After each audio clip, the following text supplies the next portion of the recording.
Assalamualaikum warahmatullahi wabarakatuh. Waalaikumsalam warahmatullahi wabarakatuh. Ya, saya ucapkan terima kasih banyak atas kehadirannya semua, dan saya ucapkan selamat datang di kegiatan bimbingan kelompok ini. Ada yang sudah pernah ikut atau terlibat dalam kegiatan bimbingan kelompok? Belum. Nah, kalau belum, saya menunjukkan satu orang untuk sebelum kita mulai kegiatan ini. Saya mau menunjuk satu orang untuk memimpin doa. Ayo, siapa yang mau memimpin doa? Sebelum kita memulai bimbingan kelompok, ada baiknya kita berdoa terlebih dahulu. Semoga bimbingan kita lancar dan efektif ya. Berdoa dimulai.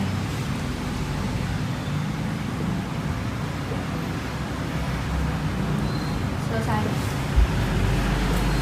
Baik, selesai berdoa, saya akan menjelaskan apa itu pengertian dari bimbingan kelompok. Jadi, bimbingan kelompok merupakan layanan bimbingan dan konseling yang diberikan kepada individu untuk membahas masalah atau topik umum secara luas dan mendalam yang bermanfaat bagi anggota kelompoknya. Adapun tujuan dari bimbingan kelompok yang bertujuan untuk memungkinkan siswa secara bersama-sama memperoleh berbagai bahan materi dari konselor yang ada sekolah sebagai narasumber yang bermanfaat untuk kehidupan sehari-harinya. Baik, setelah tujuan dari bimbingan kelompok, diharapkan setiap anggota bersedia menjaga semua pembicara ataupun tindakan yang ada di dalam kegiatan konseling kelompok ini. Jadi ada satu masalah, jadi kalau misalkan kita keluar dari topik ini atau udah selesai dari kelas ini, jangan sampai masalah ini keluar ke orang lain. Jadi cukup kita aja yang tahu gitu. 3. Baik, dalam bimbingan kelompok ini kita juga harus menjunjung tinggi asas-asas yang ada ya. Dalam bimbingan kelompok ini kita juga harus menjunjung tinggi asas-asas yang ada.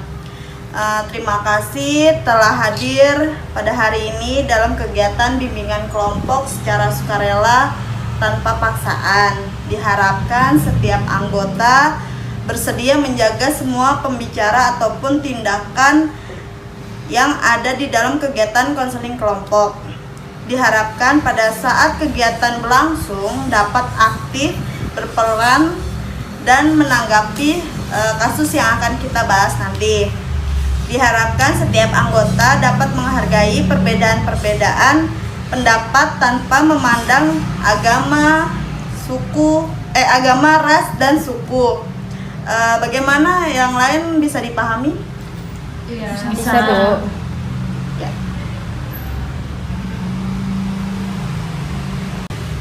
Baik, sebelum kegiatan kita mulai, kita perkenalkan nama masing-masing anggota dulu ya. Ya. Contohnya seperti saya Rika Yudhistrawati, nama panggilan saya Rika, seperti itu. Baik, dilanjut dari kanan atau ke kiri dulu? Baik, Ibu. Baik, perkenalkan, nama saya Endah Kartika Sucipto, dipanggil Endah. Perkenalkan, nama saya Afeta Narudita, bisa dipanggil Neta. Perkenalkan, nama saya Giralda Aswin, bisa dipanggil Salda. Perkenalkan, nama saya Asin Nirmala, dipanggilnya Sisi. Perkenalkan, nama saya Nisrina Wanda Fauliza, biasa dipanggil Nisrina. Perkenalkan, nama saya Cika Aditya, biasa dipanggil Cika. Perkenalkan, nama saya Nada Fakria, biasa dipanggil Nada. Selanjutnya kita bermain rangkai nama. Saya akan menjelaskan cara bermainnya seperti apa. Contohnya kayak Endah nyebut nama saya, lalu nyebut nama Endah lagi. Nah, nanti begitu ke Arneta juga begitu, sebut nama saya terus Endah baru Neta, kayak gitu ya contoh mainnya. Baik, Bu. Baik, Bu. Yang pertama dari sisi kanan dulu, silakan. Rika Endah. Rika Endah Neta. Rika Endah Arneta Ralda. Rika, Endah, Aneta, Ralda, Arsi. Rika, Endah, Neta, Ralda, Arsi, Rina.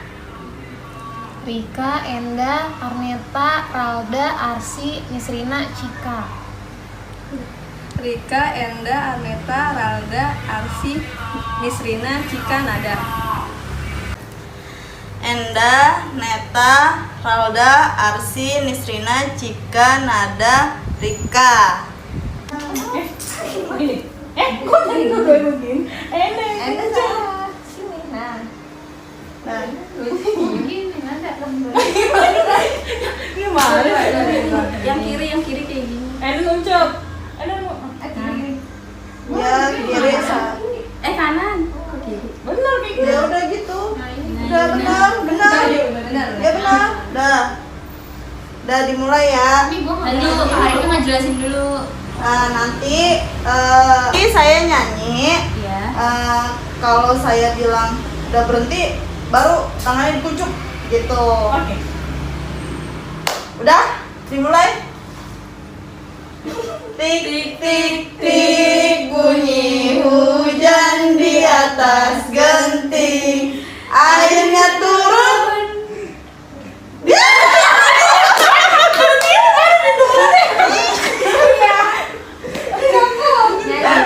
Kalau kalian nyanyi. Nyanyi apa, Nek? Sepatu gelang aja, biar apa? Jangan, ini aja.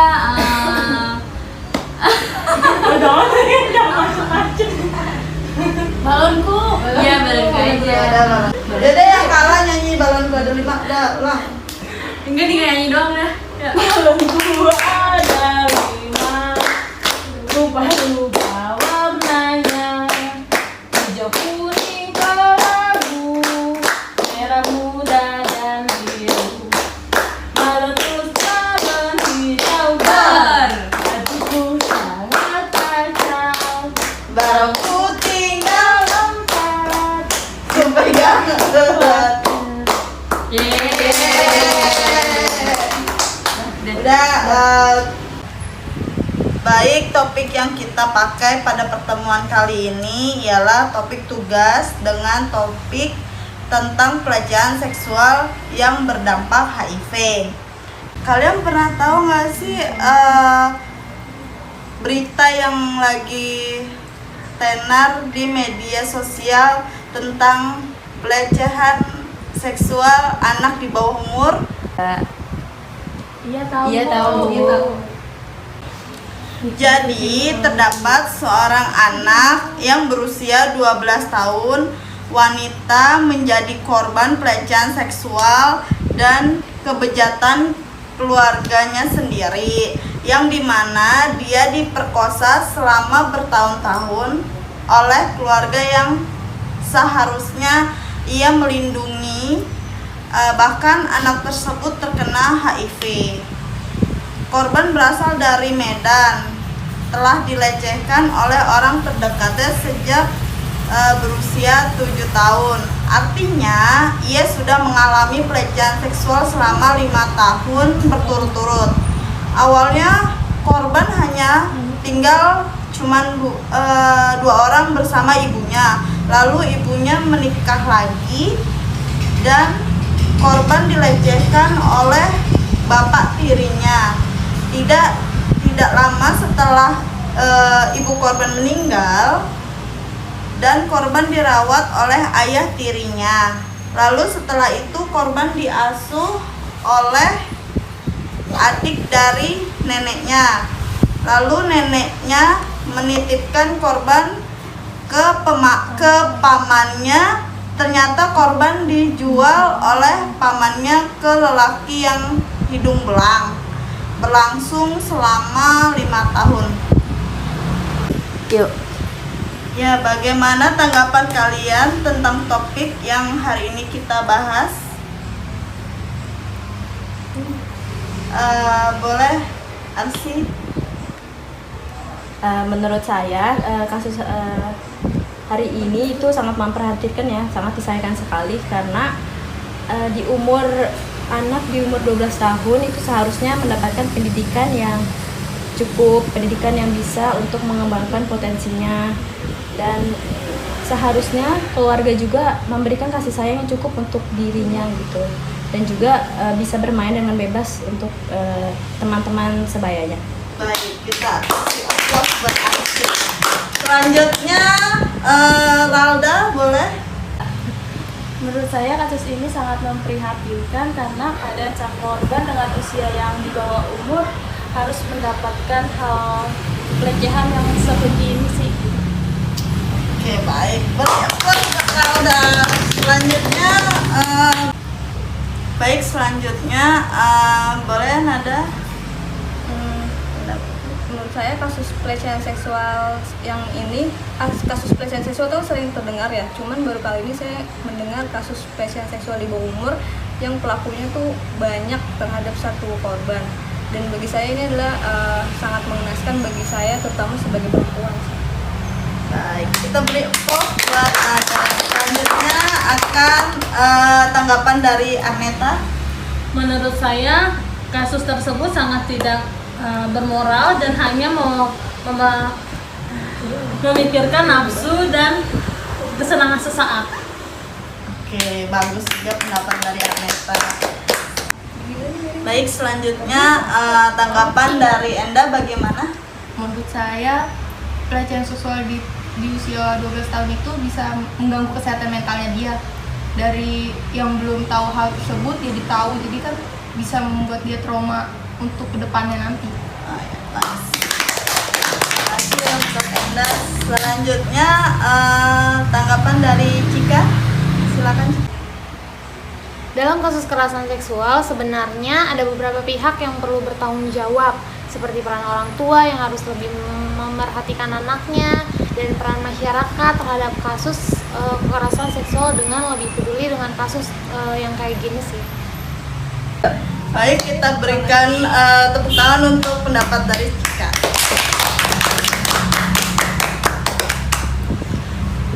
Baik, selanjutnya tanggapan dari Nisrina bagaimana?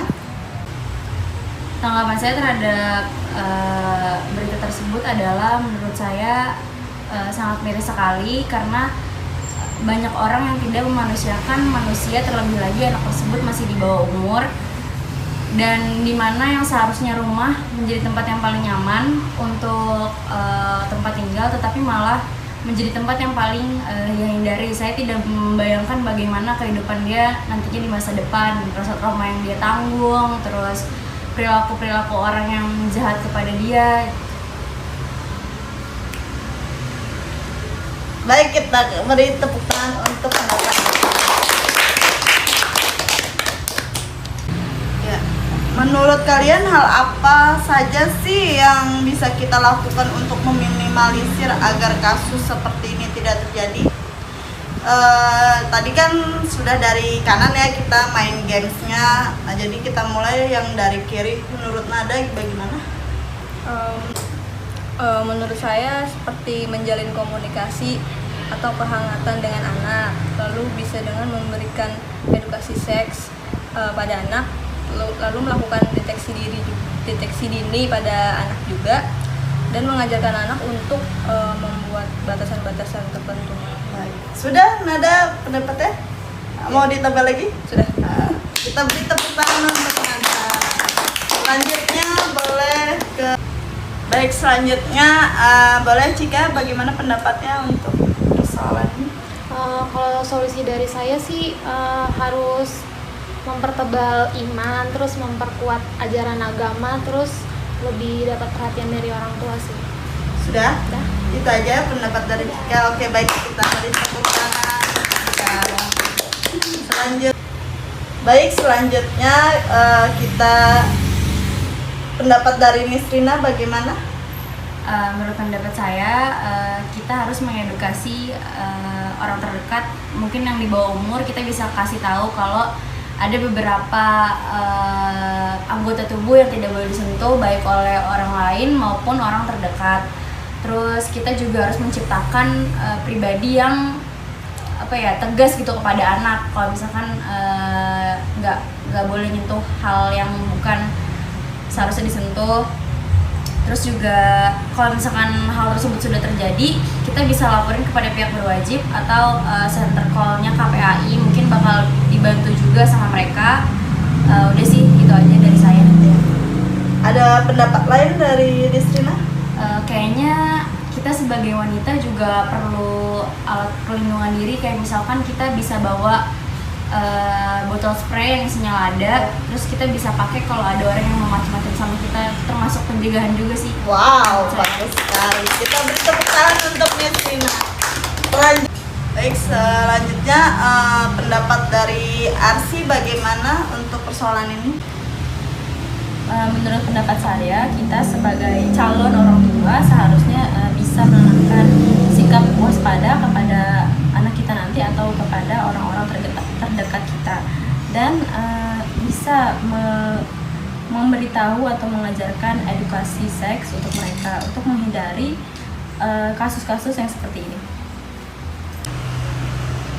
Ya, baik, terima kasih Arsi. Apakah ada pendapat lain selain ini? Itu saja. Oke, kita beri tepuk tangan untuk Arsi. Baik, selanjutnya tanggapan dari Ralda bagaimana untuk kasus ini? Tanggapan saya yaitu pemerintah dan PPA atau Perlindungan Perempuan dan Anak seharusnya lebih memberikan korban pengawasan yang lebih baik, dan juga harus memberikan dukungan dan semangat untuk korban agar dia tetap bisa menjalankan kehidupan selanjutnya. Baik. Apakah ada pendapat lain, Ralda? Oh, kalau sudah ada, kita beri tepuk tangan untuk Ralda.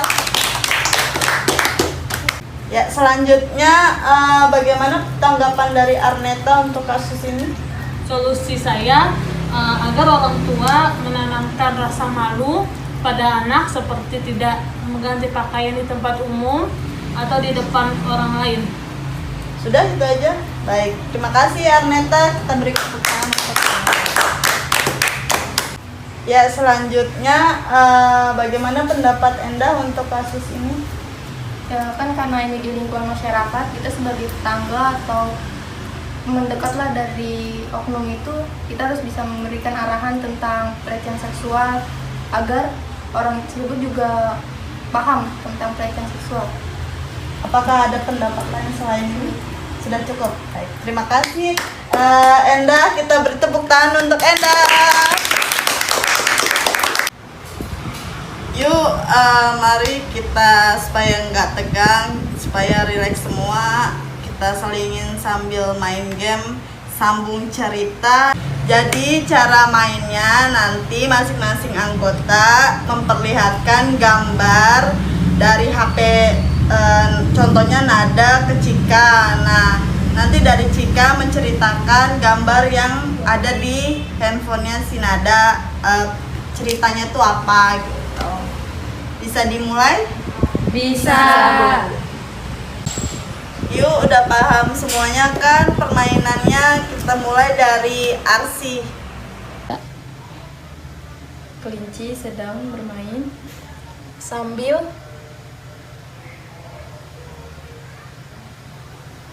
mengulek cabai Pakai sepatu rasa stroberi, Lanjut. naik angkutan, Gambar itu. Anda ke Arnita.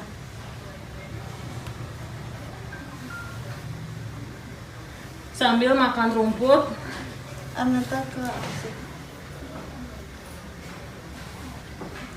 menaiki alpaka. Baik, dari kasus yang sudah kita bahas pada hari ini, kalau menurut saya anak di usia di bawah 12 tahun itu kita udah harus memberikan arahan atau pelatihan yang lebih supaya dia tuh tahu mana yang harus dia jalanin sama yang enggak. Apalagi kalau misalkan seksual itu kan ada yang nggak cuman di lingkungan aja, bisa aja yang cuman dipegang jawil gitu juga udah bisa. Jadi contohnya udah kayak pelecehan kayak gitu. Jadi kita sebagai generasi kedepannya harus lebih menjaga lagi anak-anak kita supaya tidak terjadi hal tersebut. Mungkin ada pesan dan kesan dari setiap anggota. Saya persilahkan. Kesan saya lebih mengingatkan kepada orang-orang untuk tentang pelecehan seksual dan hal tersebut agar tidak terulang lagi, terus juga memberikan ruang untuk speak up para perempuan biar gak malu lagi lah untuk mengungkapkan pendapat dia, dan lebih banyak lagi yang mendukung untuk speak up. Menurut saya pesan dan pesannya adalah pesannya yaitu bisa kita lebih tahu gitu berita yang sedang banyak dibicarakan di media sosial, bisa menambah pengetahuan juga, bisa lebih memperhatikan terhadap lingkungan sekitar. Lalu kesannya kita tidak mudah percaya kepada orang lain gitu. Jadi diingatkan kembali untuk tidak percaya kepada orang lain dengan mudah saja. Pesan dan pesannya itu sangat senang karena bisa menambah ilmu dan wawasan di kasus ini. Terus juga untuk para wanita selain mengajarkan anak perempuan untuk bisa membela dan menjaga dirinya sendiri dengan baik. Saya senang bisa bertukar pikiran bersama teman-teman di kesempatan kali ini. Terus bisa mendengar berbagai pendapat dari teman-teman yang hadir di sini juga. Semoga dengan adanya layanan bimbingan kelompok ini kita semua bisa menjadi manusia yang mungkin bisa menegakkan keadilan, atau jika kita melihat hal tersebut di lingkungan kita bisa membantu korban atau melaporkan permasalahan tersebut ke pihak berwajib. Itu aja sih. Saya senang sekali dengan adanya bimbingan kelompok ini. Saya jadi tahu bagaimana kasus sebenarnya terjadi, dan kedepannya saya bakalan belajar dan ngasih tahu orang-orang terdekat supaya lebih waspada. Kesan dari saya dengan kita membahas topik ini membuat kita sebagai perempuan jadi lebih berhati-hati kepada orang di sekitar kita. Pesannya semoga kasus seperti ini tidak terjadi lagi. Dan saya berharap semoga dapat lebih banyak lagi lembaga-lembaga pelindungan wanita. Baik, terima kasih teman-teman untuk kegiatan hari ini. Saya ucapkan terima kasih sekali lagi karena sudah meluangkan waktunya untuk bimbingan kelompok ini berjalan dengan lancar. Sebelum kita mengakhiri semua kegiatan ini, mari kita berdoa dengan kepercayaan masing-masing. Berdoa dimulai.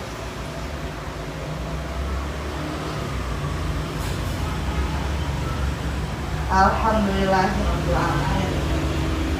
Setelah doa, mari kita nyanyi lagu apa?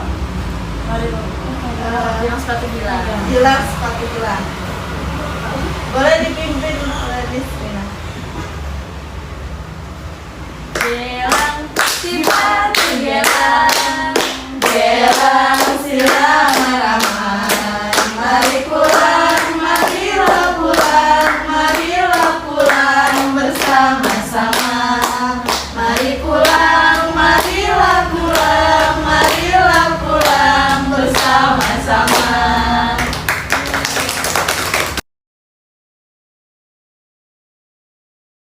Thank you.